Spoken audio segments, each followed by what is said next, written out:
Mais tout de suite, comme tous les jours, notre journal des médias. Il vient d'entrer en studio. Bonjour Cyril Lacarrière. Bonjour François, bonjour à toutes, bonjour à tous. Alors avec vous, on va faire notre tour de l'actualité des médias. Qu'est-ce que vous nous proposez, Cyril ?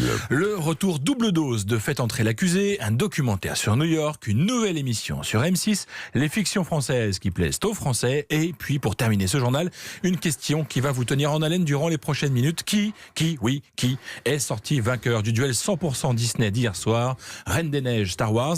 Réponse avec les audiences en fin de journal avec vous François. Ça c'est du teasing, TF1 contre M6, très gros match donc ce soir, le résultat à la fin du journal. Alors pour commencer Cyril, retour qui sera peut-être un peu difficile à suivre.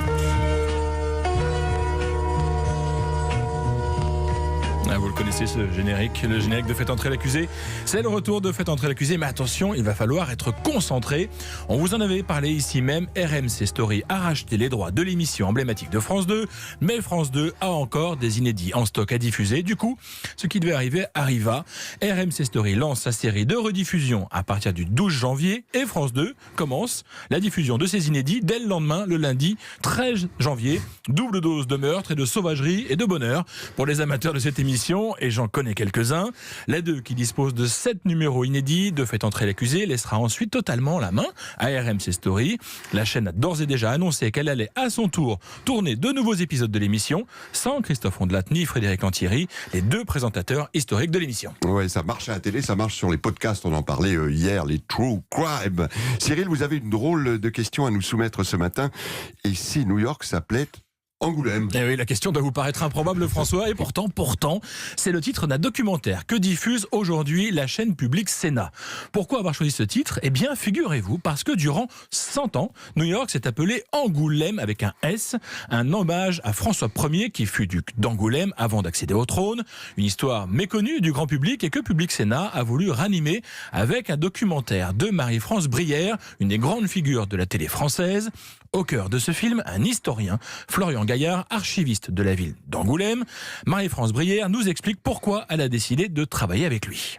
Pour ne rien vous cacher, au début, comme je suis une fille un peu paillette, j'avais pensé à des comédiens genre François-Xavier de Maison qui avait été traders à New York. Je me disais que c'était bien. Et puis j'en ai parlé avec Thierry Ardisson qui reste un ami très proche. Et qui m'a dit, fais attention, il faut prendre un historien. Je ne voulais pas prendre des historiens connus parce que je voulais faire une enquête qui me ressemblait. Et puis, par contre, j'avais été obligée d'aller aux archives municipales et c'est là que j'ai rencontré le directeur des archives. Et tout d'un coup, je me suis dit, mais il est bien ce type. Donc, je lui ai fait faire des essais. Et j'ai trouvé qu'il était bien. Et après, j'ai appelé Thierry Ardisson en disant, tu te rends compte, je vais encore en prendre un inconnu. Et il m'a dit, c'est pas la première fois. Et donc, ça m'a donné une pêche énorme et je suis partie. Elle est partie. Et si Angoulême s'appelait New York, un documentaire diffusé à 18h sur Public Sénat, le canal 13 de la TNT, et qui sera rediffusé dans les prochains jours si vous êtes occupé à arroser votre chapon de Noël. Cyril, vous avez eu l'occasion de parler de l'émission Qui veut être mon associé de M6. On sait désormais quand les téléspectateurs pourront la découvrir. C'est le mardi 14 janvier que M6 lancera son tout nouveau programme Qui veut être mon associé. Je vous rappelle le principe, des entrepreneurs viennent solliciter des investisseurs pour soutenir leurs projets.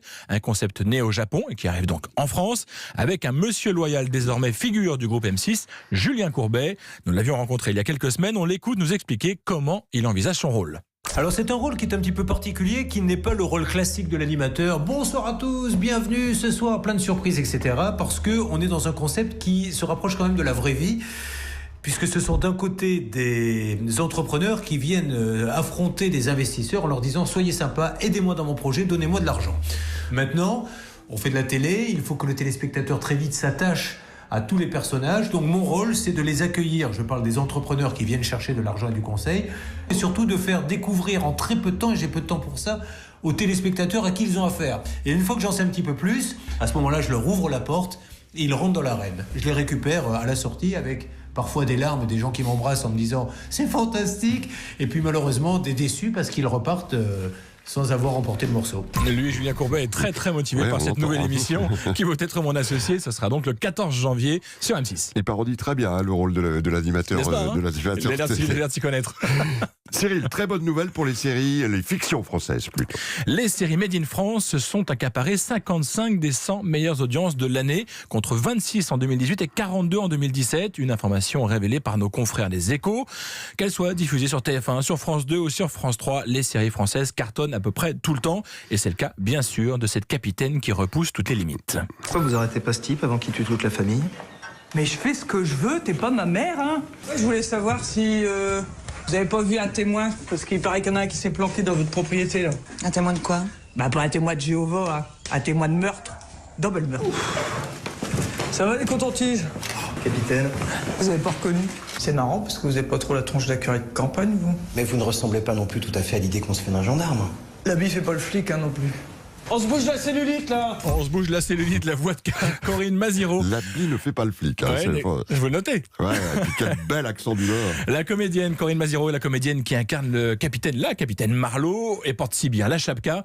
Le succès de la série de France 3 ne se dément pas. Cette année, c'est elle qui se classe tout en haut des audiences de fiction. Son épisode du 9 avril avait réuni 8 600 000 téléspectateurs. Attention, tout de même, comme l'écrit Les Échos, hors sport, seuls 22 programmes ont dépassé le seuil des 7 millions de téléspectateurs. C'est 2 fois moins que l'an dernier en 2018. Un effet de la concurrence de plus en plus forte des plateformes de vidéos comme Netflix. Il faudra surveiller effectivement cette tendance.